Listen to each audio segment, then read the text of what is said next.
What's going on, everybody? KingofDragons 5000 here, coming at you with another figure review. Today we'll be having a look at the Hasbro Star Wars The Black Series 40th Anniversary Legacy Collection GameStop exclusive R5-D4. Now, really happy I found R5-D4 at GameStop. I did go ahead and remove the sticker right here. You can see the sticker went right here. But still really liking this figure. Really glad I picked this little droid up. On the back we get other figures of this line. It does include Han Solo, Luke Skywalker, Princess Leia, Obi-Wan Kenobi, R2-D2, Death Squad Commander, Chewbacca, the Stormtrooper, Jawa, C-3PO, Sand People, and Darth Vader. And then we also do have a look at the Anniversary Legacy Pack, which we had a look at already with Darth Vader. So really excited I have this little droid. What I'm going to do now is take a little break, get him opened up, and then we'll go on to the rest of the review. So sit tight, everyone.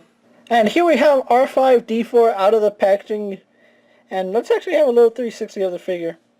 He does roll on his little wheels. I'll show those off in a minute. But he's a really nice little figure. And there's not a lot to him. This is basically what you're getting. He has no accessories to speak of, which is a little unfortunate. But like I said, he does have little wheels on the bottom of his feet. These actually do roll. You can zoom in. His little wheels do roll, in case you're wondering, so he can slide forward and back if you really want him to. And while we're at it, let's actually get a good look at him since we're down here already. Really liking the detail on R5 here. You can see he has a nice little dome with his antenna sticking out. He has his one little red eye and then all his other sensors. Turning him to the side, we have a little bit of sculpting work right there. Paint work doesn't quite line up because it looks like two separate moldings, which that does happen when they have the same paint but different pieces are put together. And you can see the molding goes all the way around.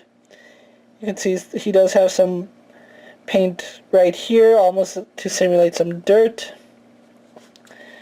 You can see this little hologram right here. It is a sticker. You can see it's not quite lined up all the way around, but it's decent enough that you're not going to notice it, and I really do like the way that looks. He has a little silver trim right here where his head meets his torso. And when we get to his body, we can see all the little intricate workings on him. You can see all the details here in his legs, the little bolts, more pistons. So he just has a lot of little detail on him. And I'm going to say a lot of it does seem to come out lost because there is no sort of washing on him. I know he's white with like these brown speckles of dirt, but I don't know, it just doesn't do enough to bring out the detail in him. And there we go. He does have a couple of removable parts to him, and the reason for that is he's using the R2-D2 mold, which has thrusters, so if you really wanted to, you can pop these off and attach R2's thrusters onto R5. So that's a really interesting detail that carries over from R2 to R5. So if you have your R2-D2's thrusters and you don't want to have R2 with them, you can put them on R5 here because he doesn't have any accessories. Now he does have these little doors that open up, and you can see he has little hands that come out. You can see he has this little grasping hand, which is really nice. And then we can open up this side, and he has another little tool here. I don't know exactly what that is, if it's the little shocker or if it's used to, you know, hack into other systems, but he does come with that. And like I said, he is using the R2-D2 mold, so these are also on R2. Now, he does have his third leg under here, which I wish they had thought of a different way to get the leg extended. As it stands, the only way to get his leg coming out is to turn his head going to his left, to my right. And when you turn his head, you can see his leg actually drops down, and then it locks at about right here. And then there is some paint on his third leg, as you can see. And it does have a little hinge right here, so you can hinge it back. And then you can have R5 rolling around. Like I said, he does have wheels, so he moves around just fine. The only problem is if you want his head facing this way, you do have to turn his head all the way, and you can still hear that clicking. So now we do have him looking off to the side, looking forward.